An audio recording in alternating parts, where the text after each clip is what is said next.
Assalamu alaikum to all of you. Myself Sadaf Nabi. Presently I am the student of Alpha classes Hanwara. I am in 10th class. Today I am going to deliver a lecture on resistance and the factor on which the resistance of a conductor depends. So let's start. जैसा कि word resistance से ही हमें पता चल रहा है कि resistance का मतलब होता है अपोजिशन। तो यहाँ पे लेकिन किस चीज़ का अपोजिशन हो रहा है?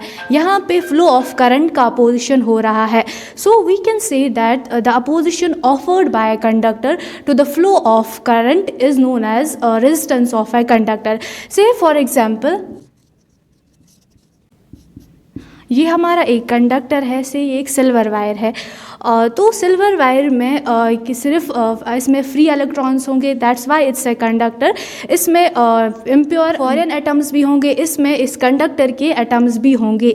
जब हमने इसको एक बैटरी के साथ कनेक्ट किया है in order to create a potential difference, इसमें जो फ्री इलेक्ट्रॉन्स होंगे वो एक पर्टिकुलर डायरेक्शन में फ़्लो करेंगे। जब इलेक्ट्रॉन्स इसमें पर्टिकुलर डायरेक्शन में फ़्लो करेंगे तब वो इलेक्ट्रॉन जो है ना, या इस कंडक्टर के एटम्स के साथ या फॉरेन एटम्स के साथ या कभी कभार अपने ही इलेक्ट्रॉन्स के साथ कोलाइड करते हैं, कोलिजन होता है उनका, उसी कोलिजन को हम रेजिस्टेंस कहते हैं। सो रेजिस्टेंस क्या है? रेजिस्टेंस एक अपोजिशन है, इलेक्ट्रॉन्स का अपोजिशन उनके इलेक्ट्रॉन्स के साथ ही होता है, या तो फॉरेन एटम्स के साथ होता है या तो इस कंडक्टर के इलेक्ट्रॉन्स के साथ होता है। नाउ ये थी रेजिस्टेंस। सो रेजिस्टेंस को हम एक और तरीके से भी डिफाइन कर सकते हैं। एज ओम्स लॉ में हमने पढ़ा V is equal to IR, और अगर हमें यहाँ पे R की वैल्यू निकालनी होगी, रेजिस्टेंस की वैल्यू निकालनी होगी, तो रेजिस्टेंस R किसके बराबर? R is equal to V by I। So V क्या है? Potential difference. I क्या है? करंट। सो रेजिस्टेंस को हम ऐसे भी डिफाइन कर सकते हैं, it is the ratio of the potential difference to that of the current flowing through a conductor. ऐसे भी हम रेजिस्टेंस को डिफाइन कर सकते हैं। रेजिस्टेंस की ऐसा यूनिट ओहम है, जिसको हम सिंबल ओमेगा से डिनोट करते हैं। ओहम, जॉर्ज साइमन ओहम एक जर्मन फिजिस्ट थे जिन्होंने पहले ही रेजिस्टेंस का कंसेप्ट दिया, रेजिस्टेंस को उन्होंने डिफाइन किया, इसलिए जो रेजिस्टेंस की ऐसा यूनिट है दैट इज़ ओहम। और एक ओहम मीटर एक डिवाइस होता है जिससे हम रेजिस्टेंस जो है उसको मेजर करते हैं।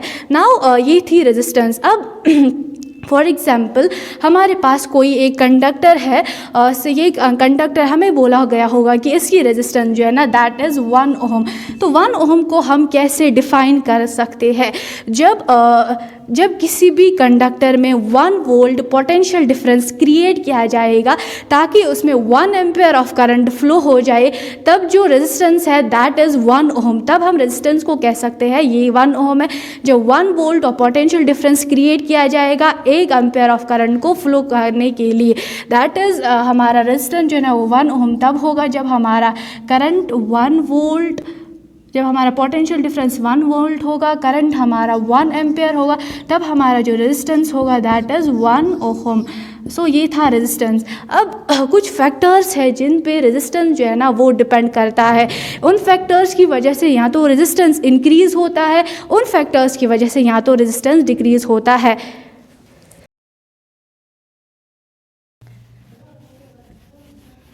Now factors on which resistance of a conductor depends. पहला ही है लेंथ ऑफ ए कंडक्टर। जो रेजिस्टेंस है ना ये कंडक्टर की लेंथ पे डिपेंड करता है। जितनी ज़्यादा लेंथ होगी कंडक्टर की उतनी ही ज़्यादा रेजिस्टेंस होगी, जितनी कम लेंथ होगी उतनी ही कम रेजिस्टेंस होगी। दैट मीन्स यहाँ से हमें पता चल रहा है कि रेजिस्टेंस जो है ना that is directly proportional to L, यानी कि जब लेंथ बढ़ जाती है तो रेजिस्टेंस भी बढ़ जाती है, तो जब लेंथ घट जाती है तो रेजिस्टेंस भी घट जाती है। लेंथ ज़्यादा होने का मतलब है नंबर ऑफ इलेक्ट्रॉन्स बढ़ जाना। से ये हमारा एक कंडक्टर है, इसकी लेंथ हम मान लेंगे इसकी 2 मीटर है, इसकी 5 मीटर है, तो लेंथ दोनों में इसकी ज़्यादा है। तो जब हमने देखा कि जब लेंथ ज़्यादा होगी तो रेजिस्टेंस भी ज़्यादा होगी। रेजिस्टेंस लेंथ ज़्यादा होने का मतलब है इसमें जो नंबर ऑफ एटम्स है वो भी बढ़ जाते हैं। जब इलेक्ट्रॉन्स इसमें फ्लो करेगा तब इसमें कम ही एटम्स आएंगे, इसमें कोलिजन्स कम हो जाएगा। जब इलेक्ट्रॉन्स इस वाले कंडक्टर में फ्लो करेंगे, यहाँ पे नंबर ऑफ एटम्स ज़्यादा है, मीन्स यहाँ पे लेंथ ज़्यादा है, तो यहाँ पे कोलिजन्स भी ज़्यादा होंगे। ज़्यादा कोलिजन्स मतलब है ज़्यादा रेजिस्टेंस, मीन्स कि जब लेंथ ज़्यादा होगी तो रेजिस्टेंस भी ज़्यादा होगी। ज़्यादा लेंथ होने का मतलब है नंबर ऑफ एटम्स ज़्यादा होना। जब नंबर ऑफ एटम्स ज़्यादा होंगे तो यहाँ पे ज़्यादा कोलिजन्स होंगे, मीन्स कि यहाँ पे जो रेजिस्टेंस है वो होगी यहाँ पे ज़्यादा, यानी कि यहाँ पे इसका डायरेक्ट रिलेशन है इनका। फिर है हमारा second factor, that is resistance जो है ना वो डिपेंड करती है एरिया ऑफ क्रॉस सेक्शन।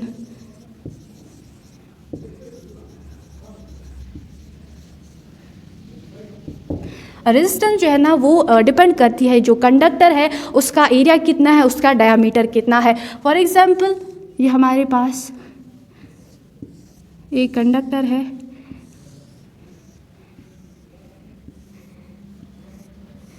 ये हमारे पास दूसरा कंडक्टर है, इसका क्रॉस सेक्शन कम है, इसका क्रॉस सेक्शन इससे ज़्यादा है पहले वाले कंडक्टर से।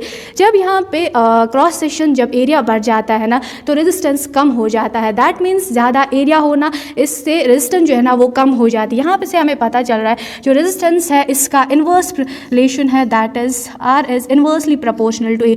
जब A बढ़ जाता है तो रेजिस्टेंस कम हो जाता है, जब एरिया कम हो जाता है तो रेजिस्टेंस बढ़ जाता है। नो डाउट जब एरिया बढ़ जाता है किसी भी कंडक्टर का, इसमें नंबर ऑफ एटम्स तो बढ़ जाते हैं, लेकिन जो गैप बिटवीन टू एटम्स होती है ना वो भी बढ़ जाती है। मीन्स फॉर एग्जांपल इसमें कुछ इलेक्ट्रॉन्स थे, जब वो फ्लो करते हैं उनके तो जो एटम्स होते हैं इनके बीच में कम ही गैप होती है। जब वो फ्लो करेगा तो वो ज़्यादा से ज़्यादा कोलाइड करेगा दूसरे एटम्स के साथ, फॉरेन एटम्स के साथ, इस कंडक्टर के एटम्स एज कम्पेयर। अगर हम इसमें जब इलेक्ट्रॉन जो है ना वो फ्लो करेंगे तब इसमें जो गैप बिटवीन टू एटम्स होगी ना वो कम होगी। दैट मीन्स यहाँ पे जो कोलिजन्स है कम होंगे।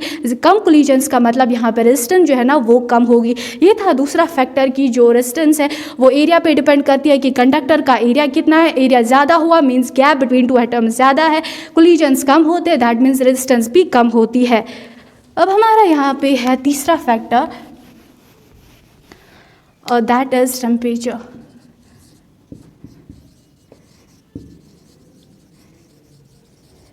Resistance increases with increase in the temperature and decreases with decrease in the temperature. इसका मतलब क्या है, जब हमने किसी भी कंडक्टर को हमने टेम्परेचर उसका बढ़ा दिया, मीन्स कि हमने उसमें हीट प्रोवाइड की, जो इसमें जो एटम्स होते हैं ना वो इस हीट को एब्जॉर्ब करते हैं। जब एटम्स ऑलरेडी वाइब्रेट कर रहे होते हैं लेकिन उनकी स्पीड उतनी ज़्यादा नहीं होती है, जब इन्हीं एटम्स ने इस एनर्जी को, इस हीट को एब्जॉर्ब किया तो इसकी वजह से क्या होता है, उनकी काइनेटिक एनर्जी बढ़ जाती है।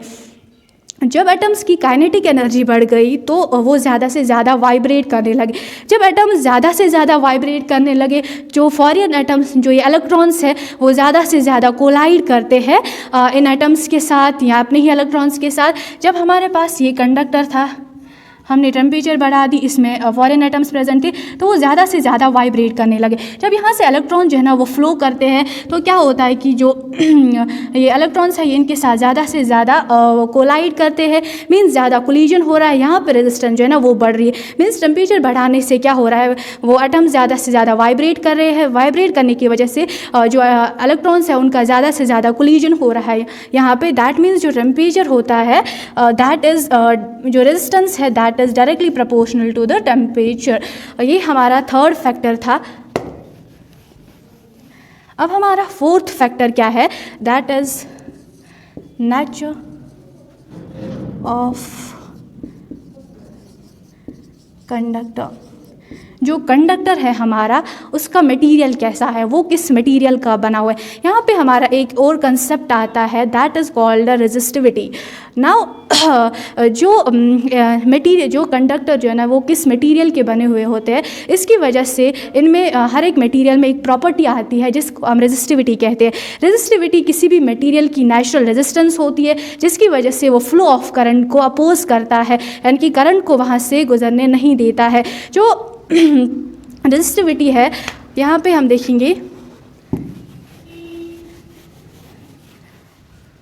तो हमने पहले देखा कि रेजिस्टेंस जो है ना that is directly proportional to L and resistance जो है ना that is inversely proportional to area. अगर हम इन दो इक्वेशंस को अगर हम कंबाइन करेंगे तो हम यहाँ पे लिख सकते हैं R is directly proportional to length and R is inversely proportional to area. So ये यहाँ पर हमारा यहाँ पे एक फॉर्मूला बन जाता है। अगर हम इस प्रोपोर्शनैलिटी को ख़त्म करेंगे तो इसके लिए हमें इक्वालिटी का साइन इक्वालिटी यूज़ करनी है और हमें यहाँ पे कॉन्स्टेंट यूज़ करना है। सो दैट इज़ आर जो है ना वो बराबर होगा रो एल बाई ए। यहाँ पे हमने एक कांस्टेंट यूज़ किया, कांस्टेंट ऑफ प्रोपोर्शनैलिटी, और इसको हम कहते हैं resistivity of a conductor. Now अगर हमें यहाँ से रो की वैल्यू अगर हमें डिराइव करनी होगी तो हम लिखेंगे rho is equal R A divide by L. Means कि हमने रोह को यहीं पे रखा, आर ये ए जो है ना ये इसके डिवाइड में था, ये इसके मल्टीपल में हो जाएगा, और एल यहाँ पे मल्टीपल में था, ये यहाँ पे डिवाइड में हो जाएगा। तो ये हमारी जो है ना रेजिस्टिविटी की फॉर्मूला बन जाती है। ना अगर हमें इसकी रेजिस्टिविटी की एसआई यूनिट निकालनी होगी तो हमें पता है कि किसी भी फिजिकल क्वांटिटी की एसआई यूनिट निकालने के लिए हम क्या करते हैं, हम उसकी मैथमेटिकल फार्मूला जो होती है हम उसी से निकालते हैं। दैट इज़ हमने देखा rho is equal R A divided by L. Now जो हमारा रो है इसकी रो बराबर होगा रेजिस्टेंस की ऐसा यूनिट हमने देखा कि ओम है, एरिया की मीटर स्क्वायर है, लेंथ की मीटर है। तो यहाँ पे मीटर और मीटर स्क्वायर कैंसिल हो जाएगा, तो हमारा रो जो है ना वो आएगा बराबर ओम मीटर। सो हमारी जो रेजिस्टिविटी की एसआई यूनिट होती है that is ohm metre. Now हमने देखा कि रेजिस्टिविटी जो होती है ये किसी भी कंडक्टर की नेचुरल, किसी भी मटेरियल की नेचुरल रेजिस्टेंस होती है, एक फंडामेंटल प्रॉपर्टी होती है किसी भी मटेरियल की जिसकी वजह से ये अपोज करता है फ्लो ऑफ करंट को। ये हमारा था रेजिस्टिविटी।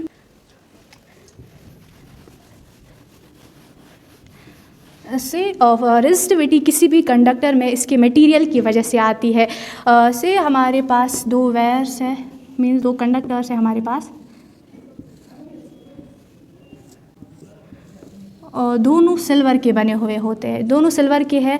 अगर हमें बोला जाएगा कि दोनों में से आप बताइए कि रेजिस्टिविटी किसकी ज़्यादा होगी, तो रेजिस्टिविटी हमने देखा कि रेजिस्टिविटी डिपेंड करती है कि कंडक्टर किस चीज़ का बना हुआ है, कंडक्टर का मटेरियल कैसा है। एज वी नो कि दोनों का मटेरियल सेम है, दैट्स इनका जो रेजिस्टिविटी है वो भी सेम होगा, क्योंकि इसकी भी रेजिस्टेंस से इन दोनों की रेजिस्टेंस जो है ना वो सेम होगी, क्योंकि इनका जो मटेरियल है वो सेम। रेजिस्टिविटी लेंथ पे या एरिया पे डिपेंड नहीं करती है, रेजिस्टिविटी मटेरियल पे डिपेंड करती है, इसलिए यहाँ पे लेंथ और एरिया यहाँ पे हम कंसिडर नहीं करेंगे। तो यहाँ पे हम मटेरियल का कंसेप्ट यूज़ करेंगे। तो यहाँ पे दोनों सेम मटेरियल के बने हुए हैं, इसलिए यहाँ पे दोनों की जो रेजिस्टिविटी है वो सेम होगी।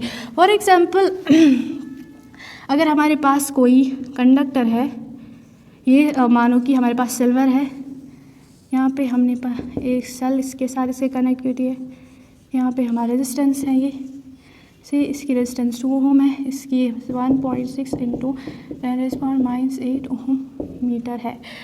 से ये हमारे पास एक सर्किट है। अगर हमें बोला जाएगा कि आप बताओ कि इसकी रेजिस्टिविटी कितनी है, यहाँ पे जब करंट फ्लो हो गया उसमें कितनी अपोजिशन होगी। अगर हमें रेजिस्टिविटी का बोला जाएगा, ये एक सिल्वर वायर है, तो सिल्वर वायर की रेजिस्टिविटी 1.6 इंटू 10⁻⁸ ओम मीटर होगी। तब हम रेजिस्टिविटी बोलेंगे कि रेजिस्टिविटी 1.6 इंटू 10⁻⁸ ओम मीटर है।